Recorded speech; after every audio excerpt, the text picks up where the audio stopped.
Holiday markets are magical on Instagram, but here's what to look out for when picking a market and what actually goes behind the scenes for prepping for a market.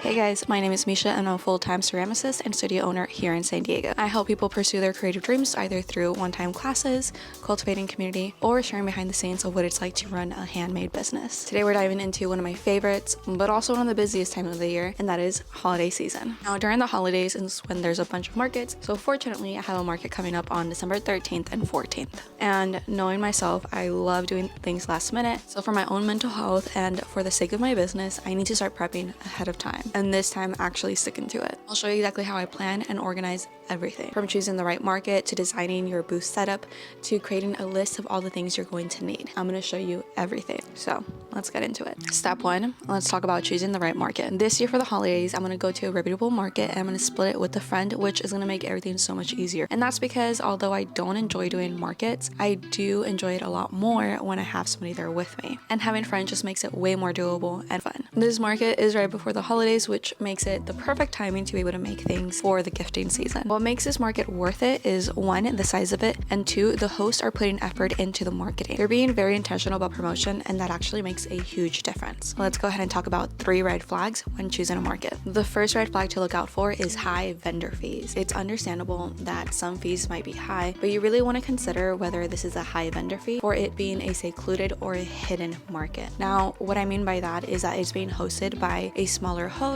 is like outside of town, and it's only a small population, but they're charging you like $300 to do the market. That I would say is a red flag versus a $300 market in the city where there's a massive population. That makes a little bit more sense. Obviously, it is to your discretion what kind of budget you have in order to pursue markets, but doing research on the kind of markets that are available in your city could really go a long way of knowing what the actual range is and what is best for your business. Red flag number 2 is that the host is expecting you to do all of the marketing. Now, I've been part of markets where they're a little bit smaller and they're not able to do all the marketing and they're relying on the vendors in order to do all of the push for the marketing. Keyword relying. This isn't to say that you're not allowed to do any marketing on your end or it's a red flag if the host is asking you to also promote the market. That is not what I'm saying at all. What I'm referring to is markets that don't put any effort into marketing and are trying to push the market through you and your audience. I personally want to invest into a market where the host is investing into marketing for the event just as much as I am investing into my craft for this event.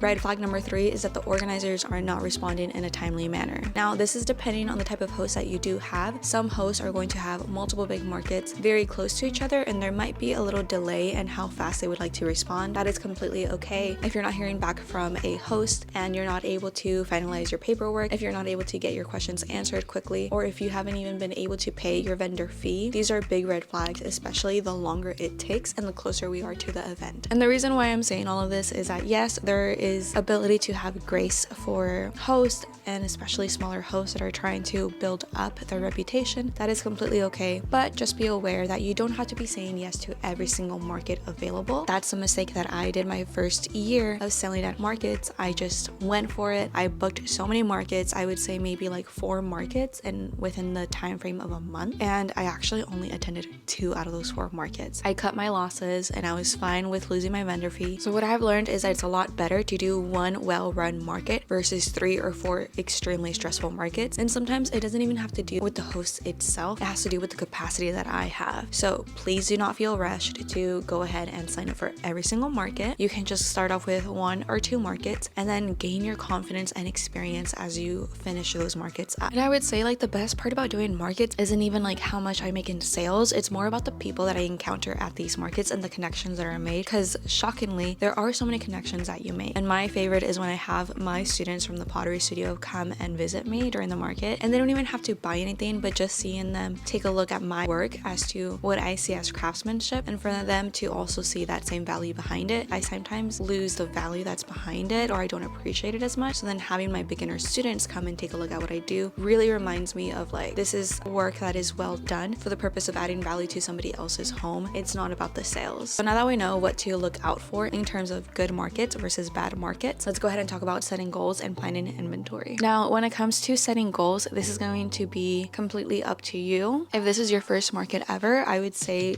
aim towards getting 2 to 3 times what you paid for the market. And obviously this could change because some markets could be like $50 depending on your city, versus a $50 market does not necessarily exist in San Diego. So I would aim for a little bit more than $150 for a one-day market. And this is a great part about being able to kind of exercise doing markets, is that you're going to learn what your average is, and that average is going to change depending on location and time of year. For example, in May I did a Mother's Day market, and this market actually got me around $1,500. It was a one-day market, probably the best market I've ever done, and I'm really looking forward to it next year. Versus during the summer, it overlapped with Comic-Con, and we were literally a few blocks away from Comic-Con. So this market did very, very poorly, where I ended up losing money. Now, yes, you can see that I had maybe about like $400, $500 from this market, but the amount that goes into the vendor fee, buying resources in order to set up the market, did not have me at a profit at all. Instead, I lost money, especially I lost my time. And that's completely okay. Now I know what dates to look out for and to avoid markets that are around Comic-Con. And that is just specific for San Diego. If I were to move on to other markets, then I'd done a 2-day market out in the deep mountain suburbs, and this got me just about like $800 in 2 days. So a little bit lower than my $1,500 one-day market, but you kind of start seeing how the time of year and the location really make a big difference. So for this specific market, it is a 2-day market in the heart of downtown right before the holidays. So I'm really hoping to make just about that $1,500. It's realistic enough where it's motivating, but it is not too high of a goal, at least for myself. What I'm thinking is not too high for myself for this specific time of year and location. At the end of the day, what I've really learned, and I want you to take away from this, is to remember that your number, whether you meet it or not, does not define you as an individual and does not define you as a creative. Sometimes they're just bad markets. I've had a market that's $400 and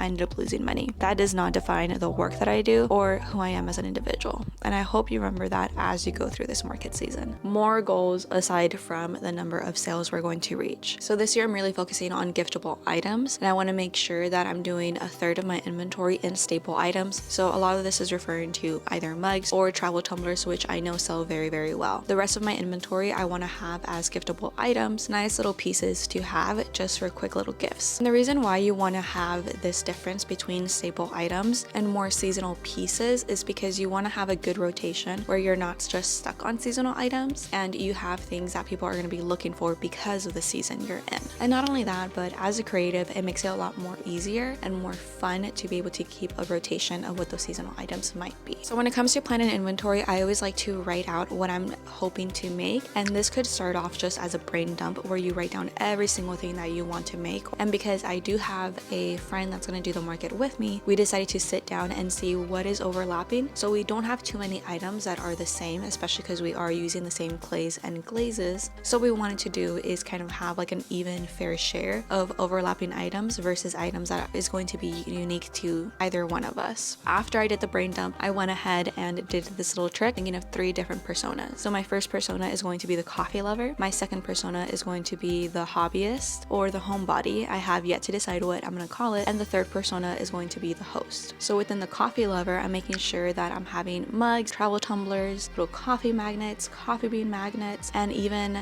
a pour over set. For the hobbyist or the homebody, that's when I'm thinking about other creatives. So maybe doing like a little paint palette, do some yarn bowls, I want to do some photo holders, and I want to do bookends. Now for the host, that's where I'm thinking about coasters and candlestick holders and a cake stand and a tic-tac-toe set. Now within all of these different personas that I have, I want to make sure that there is a low ticket item, medium ticket item, and a high ticket item. That way there is a wide range where people that are on a budget can be able to purchase something, and people that are looking for a like more elevated high ticket price item to be able to gift a loved one is able to find that as well. So always remember those 2 things. Try to break it down into personas and try to find a range within those different personas to provide gifts for individuals. The reason why you don't want to have everything being low ticket item is because you might be spending a lot of time and energy into these pieces for such a low price tag, and you don't want to go on the complete opposite end where you only have high ticket items that a lot of people are passing by your booth and not purchasing anything because it's just out of their budget. So you want to keep everybody in mind when it comes to the finances. And the thing is that once you have this list of items that you want to do, you can have the quantity that you want to make for every single one, the different glazes you want to have for all of the different pieces, and you want to have whether it's a low ticket, medium ticket, or high ticket item, so you can have a good variety within all of that. And then this is when you can start using this information for the actual production side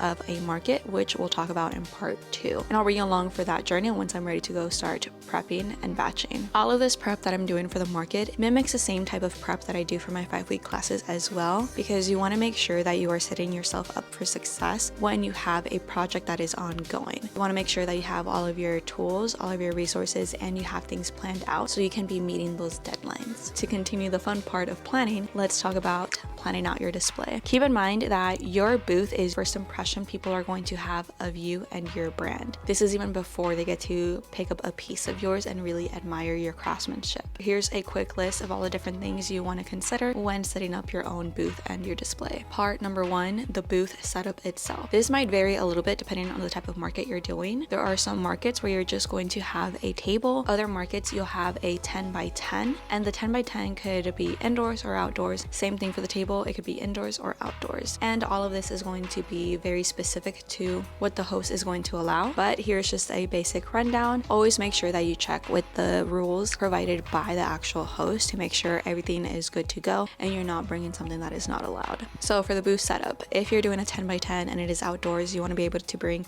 a canopy tent, and you want to have weights for this. Now the weights, you want to add it to every single leg, and this is just in case there's some wind and it wants to pick up your canopy tent and blow it away, which has happened to me. I had to hold down my canopy tent for maybe 3 hours because I was scared it was going to go off, and there was a lot of times where I'm ringing up a customer and I'm holding down the tent. So please make sure that you're having weight. Other things to have that are very staple is going to be table and tablecloths or runners, but the standard is a 6-foot table. For your tables, you also want to make sure that you have some sort of display shelves or crates or risers. It's really going to be unique to what you are selling, but you want to have a good amount of this because you do want to have that difference in height, so it's a little bit easier for customers to come in and take a look at all your pieces versus if it is just flat on the table. 1, it's not that appealing to the eye, it's a little bit harder to see the full inventory, and 3, you're really losing out on real estate of how much you can place on your tables. You also want to take into consideration signage, so you want to have business cards, you want to have your logo out somewhere so people know your business name, and you also want to have your socials out so that way people can follow along your journey, or if they want to buy more later on, they have a way to contact you and get a hold of you to be able to purchase more. Or if you're selling an item where like a question might come up later on, they'll know how to get a hold of you to be able to ask those questions. And the last thing that I tend to forget every single market, but I don't use it anyways, hence why I forget, is a chair or a stool. So let's go on over to the product display. You want to make sure that you have the proper packing materials for what you're going to be selling. So since I sell ceramics, I want to make sure that I have my craft bags, I want to have tissue paper, and I want to have wrapping paper to make sure it's all nice and secure. In addition to this, I like having stickers to put in the bags and a little care guide where it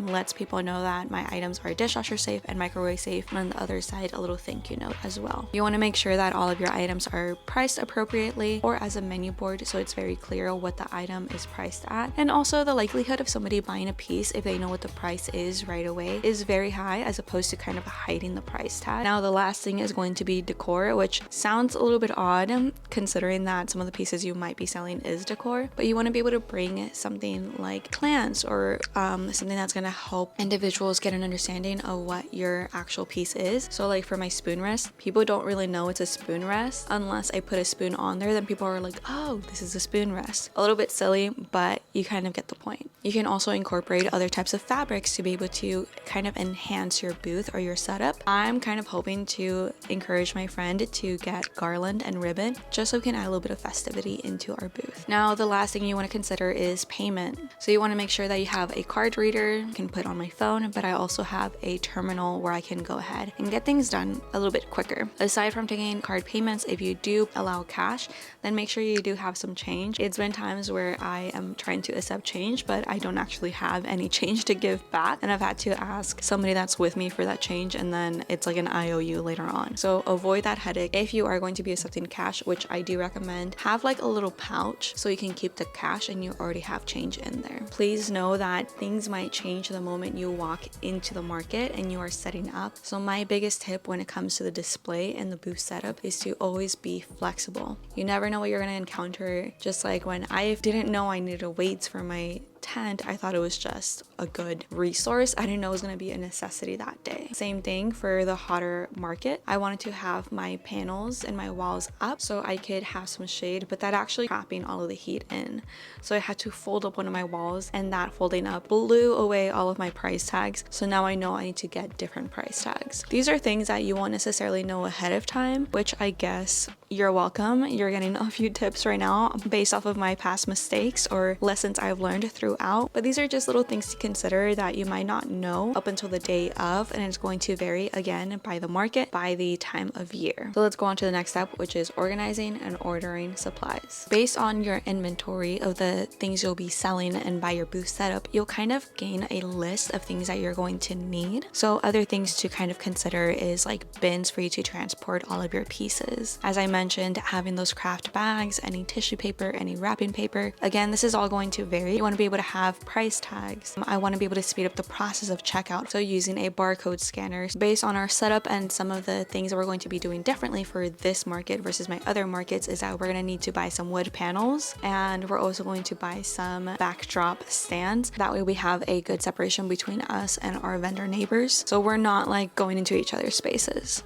I also want to make sure that I get a few more display shelves because I have noticed that I'm kind of enjoying the display shelves on tables versus just having no tables and full-on shelf. Your style might be changing and you'll be figuring out what you enjoy a lot more versus what you think is a little bit of a hassle, and this is going to come with experience too. And when it comes to ordering all of these different supplies, you want to make sure that you're getting it well in advance. So for myself, I'm hoping to get everything done a month before, and that's because the closer and closer that I get to the market, I know that the more I'm going to get caught up in the production and in the organizing side of it, of making sure everything is put away. So then when it is time to go and pack up for the market, it's a lot easier just to pack up, which is where bins really come into play. Within the bins itself, I like to kind of categorize everything based on the different piece that it is, just to make sure that I'm good on my inventory and that my inventory on my square matches the inventory that I'm taking to the market, just to assure that there's no missing pieces once I do come back, or that I am giving accurate information as to how many pieces we have left of a specific design or a specific glaze. So labels are going to play a huge role within all of this prep as well. And I don't know if it's just me being someone that loves prepping or being organized, but we have the same implementation into our 5-week classes as well, where we keep organized with all of our tools in every single step of the process as you are going through the 5 weeks. It's not just about creating pottery, and it's not just about selling pottery. It's about the process of creating a rhythm for yourself so you can also enjoy the actual journey of making a piece and selling a piece. So with all that being said, it's always exciting being at this stage of the process when you're prepping everything and you feel very motivated and excited. So if you're prepping for your own market, go ahead and let us know what you're selling and what you're looking forward to. Or if you have any other questions about doing a holiday market, please drop them below, and we may even answer some questions as we are batch creating ceramics. But for now, keep creating and connecting, and we'll see you in the next one.